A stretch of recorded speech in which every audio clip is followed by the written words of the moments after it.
Well, some tense moments unfolding here outside an illegal pot shop on Harvard Street. This is one of 3 cafe locations in the downtown core that the city has struggled to shut down for good. This morning, police and bylaw enforcement, they took over the storefront. They barred entry, and for the first time, they put new provincial legislation to the test. And that led to a bit of a scuffle between a tenant and officers. Guys. Get me in my house!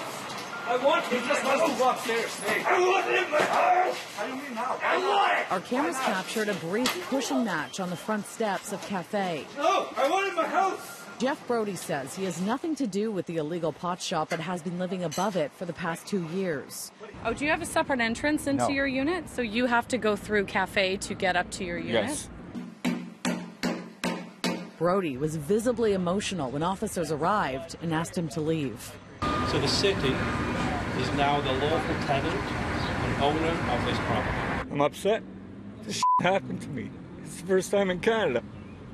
But the city of Toronto and the police are kicking me out of my house. According to bylaw enforcement, Cafe operates as a chain with other stores on Fort York Boulevard and Bloor Street West. Back in April, attempts to shut down those illegal shops failed. Legislation prevented the city from blocking entrances to the buildings because tenants were living at each location. But just weeks ago, those laws were changed. Queen's Park recently did change some legislation under the Cannabis Control Act. I guess that allows them to bar entry whether or not someone lives there. Yes, we will be filing an application in 24 hours. We will be challenging the constitutionality of that legislation, particularly the amendments that were made.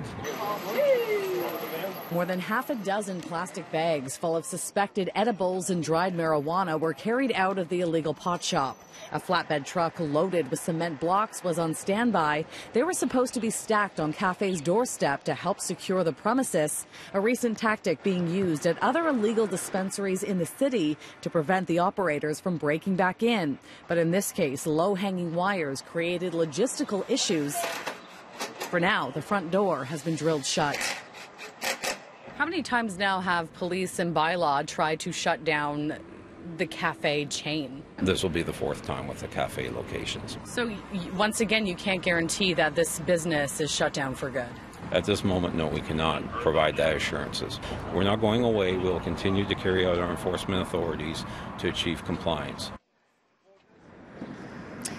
Okay, so every so often we are seeing big black SUVs stop in front of Cafe here and a group of people getting in. And what we've learned and what we've seen before is that these are potential customers that are being shuttled to other cafe locations nearby in the downtown core. The city says, though, does say that it is making progress in eliminating the black market. Right now, there are 12 known illegal pot shops, and that's a significant difference from about 30 that were still in operation back in April when the licensed cannabis storefronts started opening.